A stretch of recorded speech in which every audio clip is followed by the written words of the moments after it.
जब तक हम अपने मन का झगड़ा, जब तक हम अपनी आत्मा का झगड़ा साफ नहीं कर पाएंगे, तब तक कथा सुनने लायक हम बन ही नहीं पाएंगे।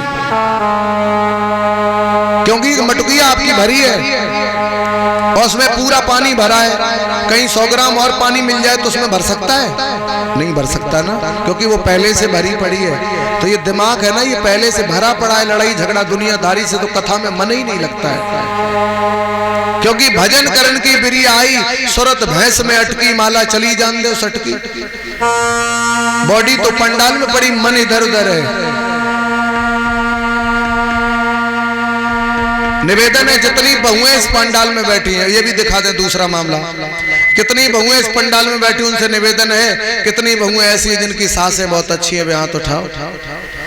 ओहो देख लो, सब गड़बड़ ही गड़बड़ है। और कथा हर साल होती है, हर साल 7 दिन कथा सुनते हो। 7 दिन में अगर एक दिन में भी कोई एक अच्छी बात जीवन में ढाल लो तो कल्याण हो जाए। अच्छा मैं बता दूं, सासों ने भी हाथ नहीं उठाया, बहुओं ने इसलिए नहीं उठाया कि जब सास हमें नहीं चाहती है तो बुढ़िया हम भी तुझे नहीं चाहते हैं। अगर तू हमारे लिए हाथ उठा देती तो हम तेरे लिए दोनों उठा देते।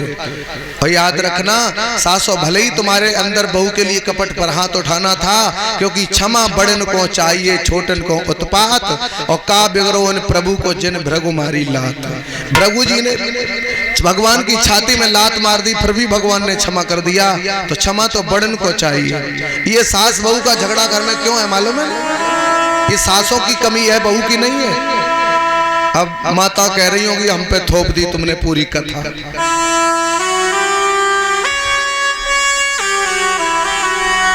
सासों की गलती है, बहू की कम गलती है। क्यों?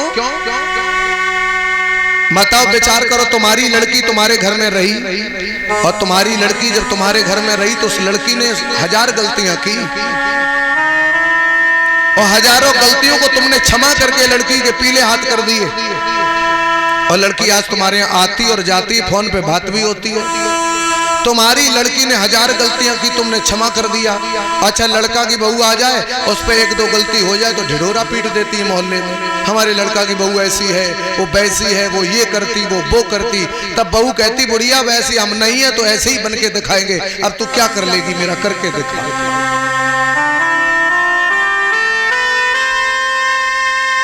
तुमने अपनी बेटी की 100 गलती माफ की, अगर बहू से 10 हो जाए तो वो गलती माफ कर दो, वो भी तुम्हारी बेटी है। और अगर तुमने बहू के साथ बेटी जैसा बर्ताव किया होगा तो कोई बहू ऐसी नहीं है जो तुम्हारे साथ अपनी मां जैसा बर्ताव ना करे। पर बदलना तुम्हें पड़ेगा, जब तक तुम नहीं बदलोगे तब तक कोई नहीं बदल पाएगा।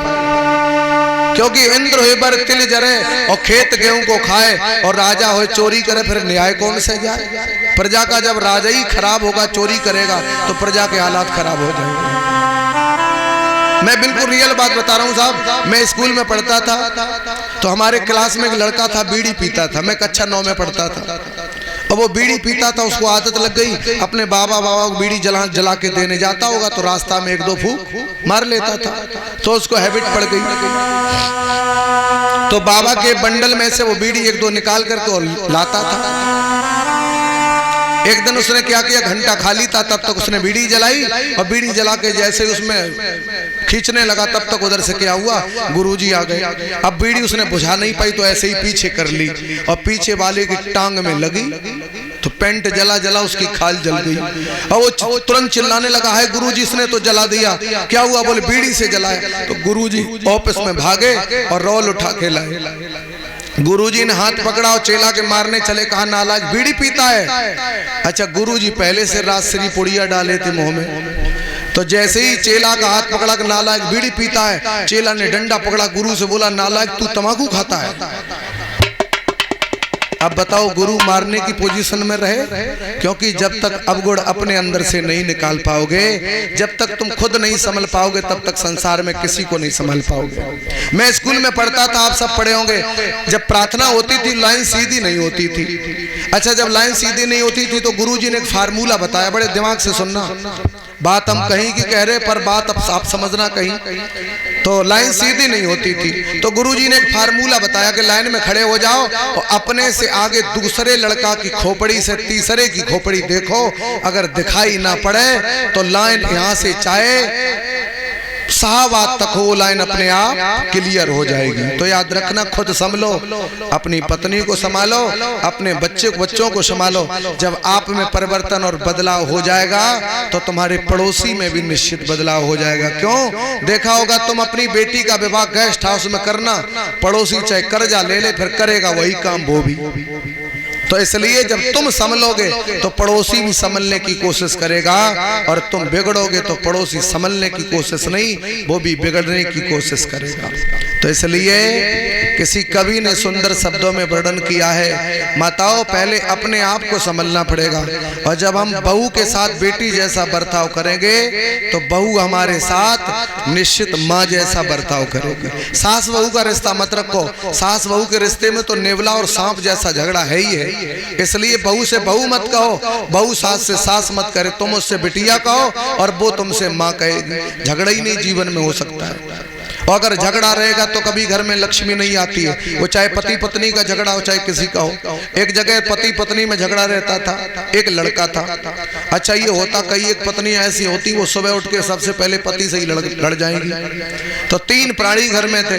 अच्छा कभी कभी पूजा कर लेते तो एक दिन शंकर जी प्रकट हो गए। शंकर जी जब प्रकट हो गए तो कहा वरदान मांग लो।